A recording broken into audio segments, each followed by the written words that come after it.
This is Big Books and Tiny Tomes, and welcome to our new book club that me and my husband are putting together. Me and my husband decided to start a book club to help us both get back into reading. I'm a recovering English major, so I've been trying to get my love for reading back. Working at a library the last 2 years has really helped, but we think that doing something like this would help both of us be able to get back into reading the way we want to. So instead of choosing any of the hundreds of books we have on our bookshelves, we did what any two people with $20 in their pocket and a new location of Barnes & Noble's opening, we bought new books. So our first book that we're going to be reading, Cinder by Marissa Myers. What is good? Now, my husband is going to be reading the hard copy of the books, while I am going to be listening to the audiobook. I find that audiobooks are a lot easier for me, as I have a job that lets me listen to things while I'm working. So this will be an easier way for me to get through the book, so that we're not fighting over the only copy we have. And I will be using a free app that has audiobooks. It's called Libby, and it is connected to your local library. So if you have a library card and you want to get into audiobooks, see if your local library has Libby. Not sponsored, by the way. I just really love Libby. Cinder is supposed to be a retelling of the fairy tale Cinderella, except it's like futuristic cyberpunk, I'm assuming. I mean, with the prosthetic fake leg and the arm there, and then you have this picture on the inside. Oh, it's just a hand. So it's a retelling of the grim fairy tale Cinderella with a futuristic sci-fi plot and setting. So for this video, I would like to talk about what I expect from the book and predict what I think might happen. So whenever we're talking about Cinderella from the Grimm brothers, there's always key characters you need, and then key plot points that you need. So the characters, so this is my notes. This is where I'm going to take some notes. Since I'm listening to the audiobook, I will be taking analog notes. So of course, we have our cast of key characters that I expect to be in the book if it's going to follow a Cinderella's storyline. So of course, we need Cinderella, which we can tell by the cover is going to be Cinder. Then we need a stepmom, stepsisters, at most 2, but having only 1 is fine. A father figure who passed away, a godmother. We need the godmother or the apprentice to Cinder, who's the one who always has her back and probably gave her the equipment to go further in the story. And then, of course, we need the prince, who she's going to fall in love with at the end. And then, of course, there's events that I know should be in the story. Cinder's father passing away and how that's going to happen. Is he a merchant that passed away far away, or is he someone who did it at home? I think that would be an interesting twist, as if maybe she witnessed it happen or something. Of course, we need her going from being the first child of the father to basically being the servant of the house. And then the big event, we need the ball. We need some kind of ball event. It doesn't have to be a ball. That picture behind the cover makes me think it probably is, but it doesn't have to be a ball. It just has to be a really big event that Cinder attends. And then, of course, you need the hunt for the shoe. And then at the very end, of course, them falling in love. How we go from one plot to another, I hope, is a fun ride, because, I mean, this is a futuristic sci-fi retelling of Cinderella. I hope it has an interesting new look on how this kind of character would be perceived in the new futuristic world. So after that, I do have some predictions, or what I think might be part of the story, or how it might happen, and those kinds of things. So the first little prediction I have is actually kind of fun. And so in the original story of Cinderella, she has her little animal friends. At least in the Disney adaptation, she has the mice that help her. So I think it'd be really cool in this one, since it's set in a futuristic sci-fi setting, if they did like her little friends are like little robots or little AIs that have been abandoned or deemed outdated, and she like takes them in and they follow her around and help her out. I thought that would be a really cool, cute and cool twist on her animal friends. This next prediction gets pretty dark. So, in the synopsis on the back of the book, it does state that Cinder is a cyborg. As far as I know, cyborgs are creatures that are born human or fully of their original race, and then either some kind of tragic event happens to make them substitute for robot parts, or they decide to substitute for robot parts themselves. So in this prediction, I predict that Cinder's stepmother uh, took away the parts that had to be replaced and maybe sold them. Wouldn't that be a dark twist to sell the fleshy limbs of your stepdaughter and then give her robotic ones? Along that same line, another prediction I have on that is, like I said in the beginning, with the father has to die, maybe it happened in a big accident that Cinder was also part of, and that's why she has robotic limbs now. So it looks like she has a robot hand / arm and a robot leg. So if like maybe she was in a flying car crash or something of the sort, then it would make sense that she would have to get those body parts replaced if that's what she wanted. So a little less darker take on that first prediction, but that's how I feel what happened is her losing those parts was a really big part of either her relationship with her father or her new relationship with her stepmother. And then, of course, the big prediction of, so she goes to the ball and Cinderella always loses her slipper. Well, I think it would be interesting if Cinder just lost her whole leg. She's running down the stairs, she has to get out, and she has to leave like either her whole leg or just her foot behind in order to get out before the prince gets to her. Because in this one, she is like, she's booking it, she's trying to get out, but it looks like she's trying to step carefully. So maybe like her leg malfunctioned in the middle of the dance or something, and that's why she had to run. And then that's also could be why maybe her foot falls off. And that's what the prince ends up finding and using to find her again later. Not really too many deep predictions on this one. I'm just kind of excited to take it by ear and see what happens. I do see in the synopsis on the back of the book that there are lunar people, and I'm pretty excited to see how that's tied in. I thought about another prediction of maybe saying like the prince is part of the lunar people, and maybe that's a bigger connection between her and the whole world, is if she gets with this prince. I'm excited. I don't read too many sci-fi books. I do still like the genre, but it's not something that I myself always read. My husband kind of talked me into it because he loves sci-fi books. Those are like what he loves to read. And I'm not so in my ways where I'm like, it has to be fantasy. Liking other genres and reading other books really brightens your horizons and gives you more understanding of everything around you. I'm really excited to start reading Cinder. Like I said, I will be listening to the audiobook on the app called Libby. Alright, so I will see you later. I have started reading the book, and I'm exactly 15 chapters in. I had to stop because I had to do a video about the last 15 chapters. There was quite a bit in there, and I know you might be thinking, oh, 15 chapters isn't that many. Well, actually, how many chapters in total are in this? There are 38.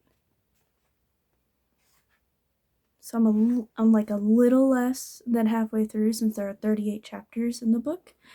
So I wanted to talk about some of the things that happened and the fact that most of my predictions that I've already made have already been disproven. Her animal friends from like the Disney adaptation, so I'm not sure it's actually in the original Grimm Tales, but the little animal friends that she has with her are like little lost robots or AI. And that one actually was proved kind of true, because she does have a android that helps her with her job, because she is a mechanic in this world. So she has her little helper, and they're a little robot. The next one was her mentor figure will be the godmother role. So far there hasn't been a mentor figure, so I'm just gonna say that that one's gonna be incorrect, because there was no one who taught her her trade. She just seemed to kind of already know it, which I already think is kind of weird. Now, the first thing that I do want to talk about is the characters that are usually in a Cinderella story. You have the stepmom, the stepsisters, the father figure who dies, and that's usually related to the Cinderella character. In this one, she's not related to the father at all. He randomly adopted her and then took her back to his family and then immediately died. Like I said, there's not really a mentor figure, so I haven't really found a godmother yet, but then there is a prince, so that's there. I said that my first prediction that Cinder's stepmom sold off her limbs, and that's why she's a cyborg.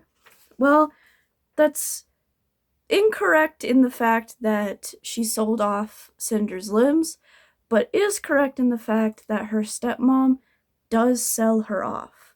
This happens pretty early in the book. Her stepmom just decides to sell her off to what is called the cyborg draft, and just be done with Cinder and completely. So I honestly hope that we don't go back to the stepmother, because she, of course, was awful, but I feel like there's so much more to the story past this part that is more important, so I hope we don't go back to her. A couple things to note about this story is, one, in this story there is a plague that has ravaged the population. We don't really know when it started. They just always say like a few years ago this started happening, even though it's referenced to way back when Cinder was first adopted by this mysterious father figure, because he died of this plague pretty quickly. So there's a plague in the world, and it's taking people out. And it's apparently a really horrible way to go. And the cyborg draft is actually cyborg people being volunteered or volunteering themselves to be tested on for a cure. So that I was just like, whoa, that's a wild thing to do. And then her stepmom sells her into this draft, and it's like, that doesn't feel like it should be allowed. And then the second thing that you need to know is that there are lunar people. So there are people that are said that they were part of a colony that went to live on the moon, and then they just like unmasked their own power and became their own force living on the moon. Honestly think it's just our world's billionaires finally made it to the moon and then just like stayed there for a century or two, and now they're wanting to get action back on Earth, because that's kind of what the lunar people are doing here. The big thing I find fascinating about the lunar people is a couple of East Asian cultures, their mythos actually states that like the gods that the original people believed in lived on the moon. And these lunar people in the story are feared like their gods. The people are told that the lunar people can control their mind, they have superpowers, they're exceedingly evil for like no reason. They're just super, super evil. I thought that was very interesting that they included a moon people, and then the setting is in New Beijing. So that being said, because I am just a little under halfway through the book, I do have some new predictions that I wanted to get out there. So like I said in the story, there are moon people. They're called lunars. So my first prediction is that Cinder is the missing lunar heir. They talk very briefly in the story about a lunar heir that was killed in a fire, and it's believed that the Queen of the Moon intentionally did this to get rid of her heir. seems a little wild to me because I don't know how long the lunar people live, but to me, they're making it sound as if these lunar people are immortal. And my evidence of this prediction is that Cinder dreams of being on fire, and like I said, this heir is believed to have been killed in a fire. So it would kind of make sense that she would always have like this subconscious fear of fire if she really was caught in the flames. One thing that we find out is that Cinder's cyborg parts are like suspiciously well integrated into her body, like incredibly well integrated. That the doctor that she talks to after being drafted is like raving about how her parts are so well done that like even her uterus is still usable, which just kind of sounds icky. But apparently, when females go through the cyborg surgery to save their lives, they're usually rendered infertile because of it, because the surgery just fucks them up too much that their uterus is like, nah, man, I'm good. So I think because her parts are so suspiciously well integrated into her body, it means that at the time of the accident that turned her into a cyborg, like her family had enough money or she had enough like power in some way that her cyborg parts were put in with like the most precision possible. And I can only think that like someone who has money or power can only get that if every other female who goes through the procedure ends up infertile. The next evidence is that, like I said, her adopted father came home and then immediately died. They say that he died from the plague, but we actually don't know for sure. He could have been killed by someone who knew Cinder was the heir, but only knew that he was in contact with the heir. It could have been like a delayed process, or it could have just been complete horrible fate and he just died of the plague. But I just feel like his death is a little suspicious that it happened only right after Cinder was adopted and taken like halfway across the world to where her new life would begin. And then I think the biggest piece of evidence I have is that Cinder has no memory of her life before becoming a cyborg. She has no memory.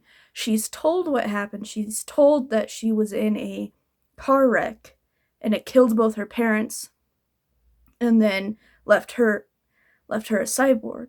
But there are things that contradict this in this world. Like, in this world, there are self driving cars, and they rarely, if ever, have accidents. But this accident was so bad that it killed two people and left the last one basically paralyzed and had to be pretty much reworked from the ground up to be able to walk again. So I find that oddly suspicious that she doesn't remember anything from it and only takes what people have told her at face value. My next prediction is that this plague uh, was actually like made and released by the lunar people on Earth. I feel like it would be good chemical warfare because they're apparently a very aggressive people and they're always wanting to start wars, but are just this much afraid of not of doing it. Like, they're incredibly insanely evil people, but they hesitate just this much, just enough to where they don't do anything. So I think that they released this sickness on Earth to weaken the population so that it's easier for them to invade. I don't want to say classic war tactic, but one we've seen in the real world and in other stories more times over. And the evidence I have of this is the first big piece is that the emperor of this entire country has the disease. He himself somehow contracted this disease and is now dying of it. It's going apparently slower than other people's progression through the disease, but it's still happening, and it's happening to the most powerful person in this country. So it's very suspicious that he's sick and everyone's looking to his son to immediately take over. The really big piece of evidence for this prediction is that Cinder is immune to the disease. After she is drafted into the cyborg draft to be tested on, they inject the disease into her, and her body fights it off. And does it in like 5 minutes flat, too. It does it really quickly, too. And it just fights it off. So she is immune. So if the lunar people made this disease, it would kind of make sense that someone who is a lunar person might be immune to the disease. My last big prediction is that when Cinder does go to this ball, because we all know she's going to end up there, if she doesn't end up there, for one, this picture wouldn't make sense if she didn't end up at the ball. So, of course, she's going to end up there. And I think that whenever she does, the lunar ambassador that is currently in the palace in the kingdom might recognize her for who she is, might understand who this person is, and then maybe put a hit out on Cinder. That'd be cool. The next part of this book is her just dodging assassins left and right while also finding out she's the heir to the Lunar Empire. That'd be fun. I'd like that. Alright, and those are all my predictions so far. So I'm on chapter 15 out of 38, so I'm a little under halfway through, but I thought that we really had to sit down and talk about what was already happening, look back at my predictions and say, oof, well, that one didn't work out, and then put some new, more educated guesses out there into the world. I'll start listening again probably really soon after this, but for now, that's all we got. Well, there's no other way to begin this video by saying, I was right. I was right.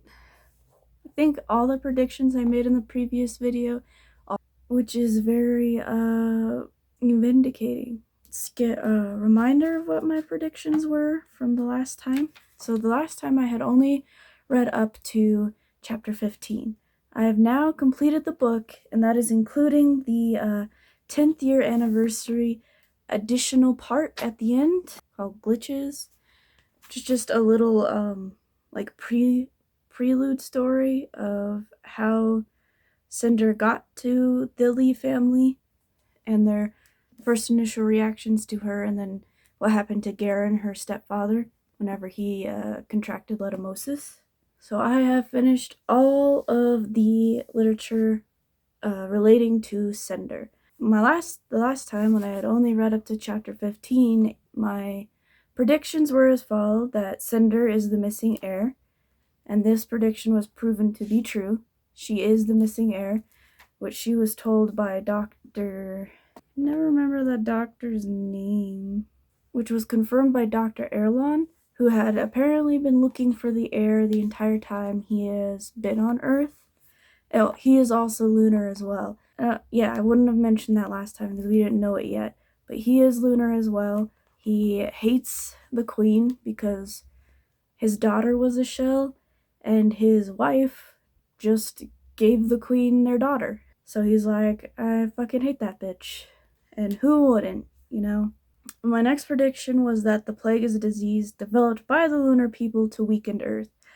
This ended up not exactly being true, but it was proven that lunars who were on Earth are the cause of the disease.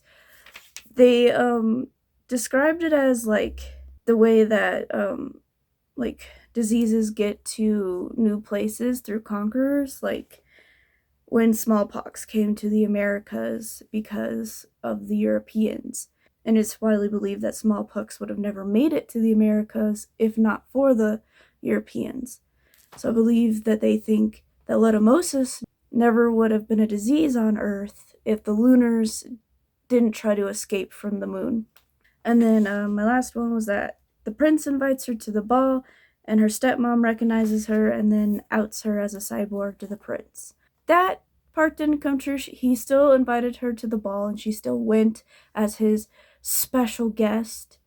And then her stepmom did try to make a scene, but she did not out Cinder as a cyborg at that point. Mostly because Kai intervened before Audrey could do that. the last one is the Lunar Ambassador realizes who Cinder is at the ball. Yeah. The ambassador herself did not realize that Cinder is probably the lunar heir, but the Lunar Queen was there, and she definitely knows that Cinder is her niece that she tried killing many, many years ago and evidently failed at. And then I didn't really have any other notes about the last bit of the book. Just kind of wanted to give like my unscripted thoughts. Not that I really had scripted thoughts in the other videos. I did say in the last video that there was no mentor figure for teaching Cinder how to be a mechanic, and that seems to be true. Even in the little extra bit we got with our copy, the glitches part, it just says that because of Cinder's interface that was put into her brain, she can just download the information and all the blueprints and learn how to fix everything that way. So I thought for a minute that they were going to say that like Garen had taught her a couple things, but they were only like back at his place for like a week before he got Lithomosis and had to be carted away, and his family left in destitute basically. So that kind of explains how she didn't have a mentor figure for learning what she does, but it was also seemed kind of cheap to just be like, oh, yes, she knows this because she has a computer in her brain. I still thought it would have been interesting to have that human aspect of Cinder learning a trade from somebody. In the little extra part at the end of the story that Marissa put in, it does say that Garen was planning to use his invention that he used to save Cinder's life. He was going to unveil it at the Tokyo Inventions Expo, and then he was going to be like real rich. So we know early on that Cinder's stepfather, and I really hate saying stepfather because if he adopted her, he is her adopted father. There's a difference. Garen, the father, is an inventor, and he's like fairly good at it. He only has a couple awards, but if he was able to unveil the invention that he made that saved Cinder, then he would have been an extremely rich man. And that invention is that he was able to install protocol into Cinder's head so that she couldn't access her lunar powers and basically outs herself as a lunar. It was a safety precaution that kept her from being outed as a lunar, because if she was going to be found out as a lunar, she would have had to been sent back to the moon, where she would have been evidently killed, because anyone who leaves the moon is automatically a traitor, and a traitor means death. So she would have been found out, she would have been killed, regardless if they knew that she was the heir.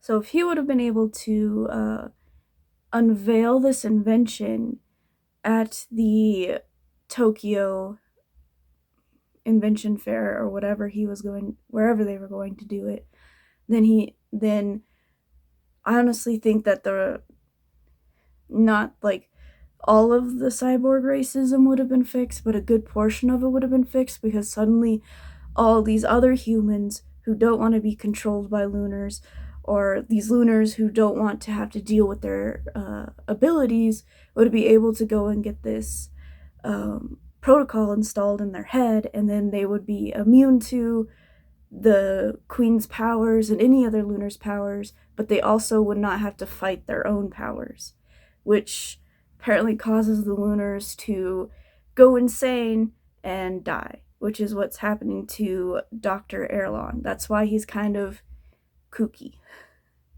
So I thought it was just very unfortunate and sad that he passed before he could unveil this, because that would have made his family insanely rich, but it also would have meant that the Earth has a fighting chance against Luna if Luna did decide to go to war, because they wouldn't just be immediately incapacitated by lunars telling them to knock it off and put down their weapons, or if the Lunar Queen came into battle, then they would have a fighting chance against her power, which is overwhelming. I am quite excited to start the next book because Cinder ended on a cliffhanger, And we're going to get like a really cool prison break next time, hopefully. After talking about those first few things, I've just been sapped. I've just been sapped of energy completely.